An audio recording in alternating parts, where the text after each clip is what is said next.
Naglalagablab at lumalagabog ang naging performances ng SB19 para sa pagtatag World Tour Dubai na naganap kaninang madaling araw sa The Agenda ng Dubai Media Center sa Dubai, UAE.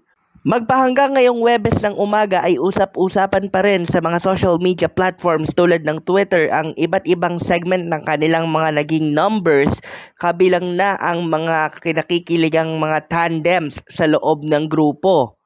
Kung kaya trending sa Twitter ang mga hashtags na pagtatag World Tour Dubai at SB19 pagtatag. Hindi lamang mga purong Pilipino ang mga nandoon kundi ang iba pang mga foreign expats na nahatak din ng mga taga-18 Dubai ang nakisaya rin sa konsyerto. Kung kaya marami rin ang nagpapatunay na talagang naging global na ang appeal ng Mahalima. Ngayon pa lamang ay marami nang nagsasuggest para sa mga SB19 fans na nandyan sa Japan na magkaroon na din sila ng sariling promotional plugs bilang paghihintay sa kanilang pagdating, lalo na't ito na yung huling weekend bago sila lumapag sa tinaguriang Land of the Rising Sun.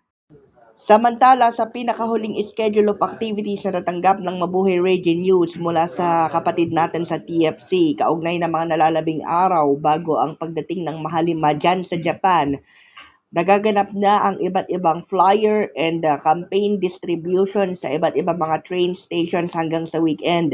Partikular na sakop ng mga flyer campaigns ang Nishikawaguchi stations, gayon din ang Ueno, Koiwa, Kamedo at Asakusa.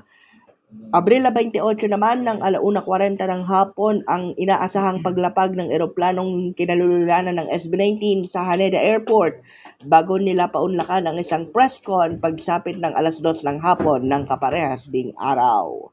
Para sa Mabuhay Radio News na walang takot at walang pinapaboran at media partner ng pagtatag World Tour Japan, ito ang Sanbat sa Patrol number 2, Stephen Saraspe Perez.